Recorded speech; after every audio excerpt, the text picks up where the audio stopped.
The release of the new Superman movie 2025, directed by James Gunn, has sparked some debate with fans of the Man of Steel Superman, directed by Zack Snyder in 2013. I enjoy both of these movies for very different reasons, but in all that online back and forth, there's an overlooked entry. Bryan Singer's 2006 entry, Superman Returns. It was a bold but flawed attempt to make a sequel to Superman 1 and 2, disregarding the stories from Superman 3 and 4. Its goal was to preserve a purer, more Golden Age-like Superman, connected to stories 1 and 2, and start a fresh new series of Superman movies. Well, it didn't quite do that. It largely succeeds in invoking nostalgia, but crashes under the weight of its own ambitions, blending poignant highs with narrative stumbles that undermine its emotional core. Full spoilers, stick around as I go over Superman Returns, what works and what doesn't work.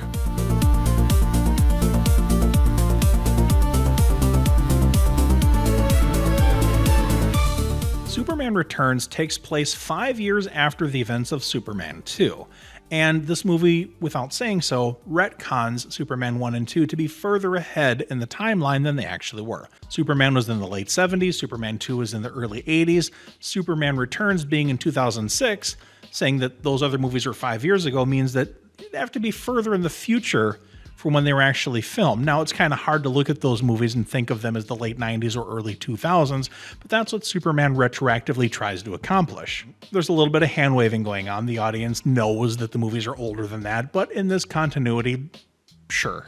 It's a stretch, but we can roll with it.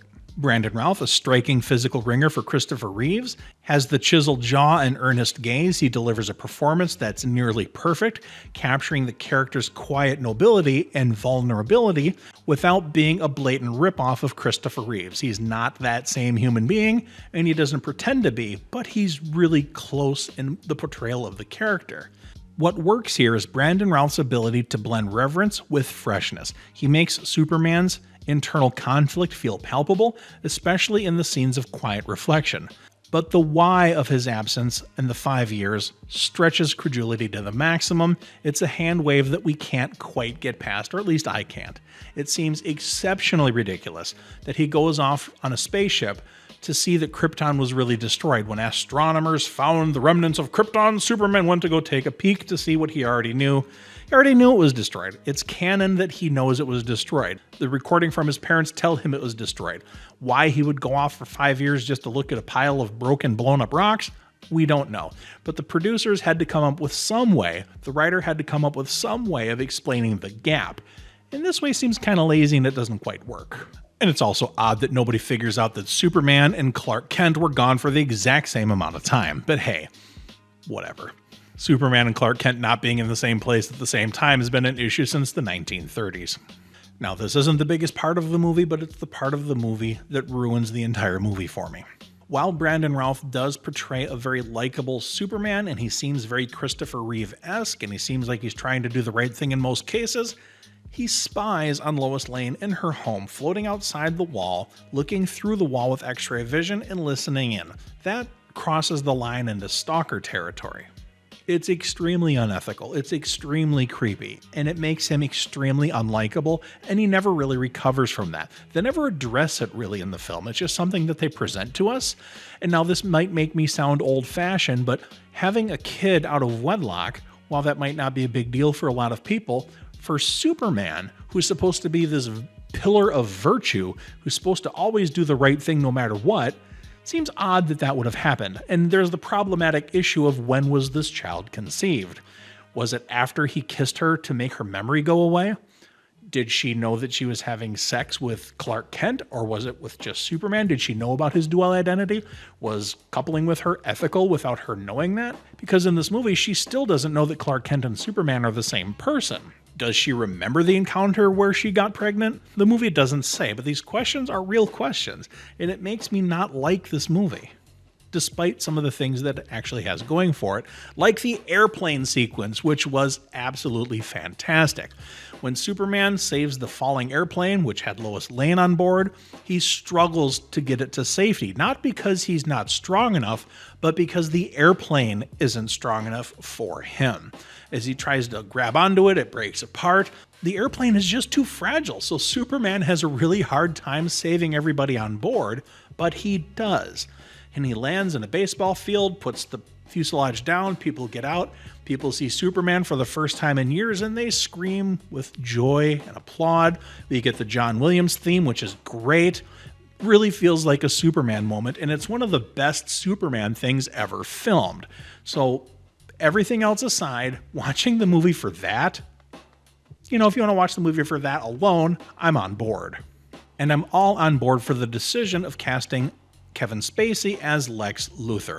I love Gene Hackman. I thought he did a great job, but his version was a little bit more comedic, was a little bit more cartoony, not in the comic book cartoony sense, but in the silly, ridiculous sense. He was a slapstick character. He was comic relief. He never really felt truly menacing. Even in the original Superman 1970s movie, where he's going to blow up California, create an earthquake so that he gets oceanfront property in the desert. Evil plan, but it was played off in a campy way. His ridiculous sidekicks, who are morons, take away from Lex Luthor's threat. In this movie, Kevin Spacey is much more menacing. He's much more evil and calculated and smart. Maybe it's because Kevin Spacey turned out not to be the greatest guy in real life, but, whatever. He plays the character extremely well, and I love this version of Lex Luthor. The movie has excellent casting all around. Perry White, Lois Lane, everybody in the movie was believable as the characters they were supposed to be playing.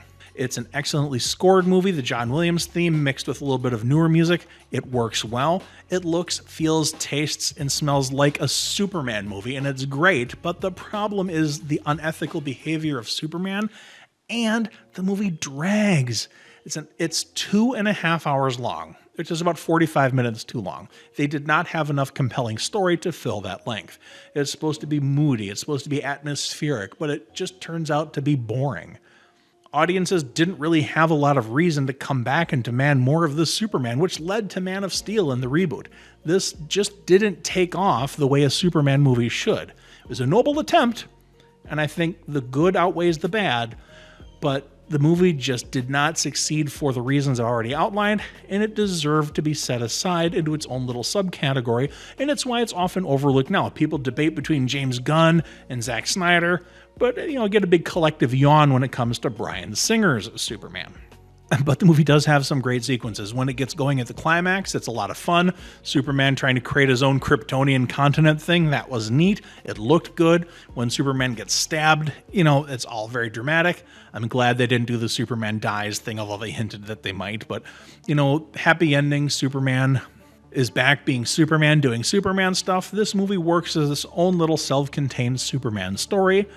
I just don't like the stalkery aspect of it. That just creeps me out. I don't want Superman to be creepy. Part of the appeal of Superman is part of the appeal of Star Trek. You're looking at people that are ethical. You're looking at people that are better than we are. Superman should be a better person than you or me.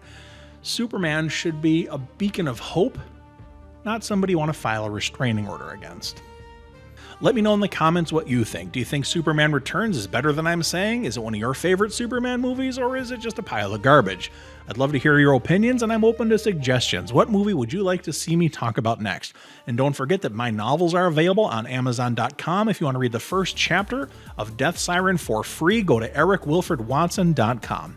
Until next time, folks, Eric Wilfred Watson signing out.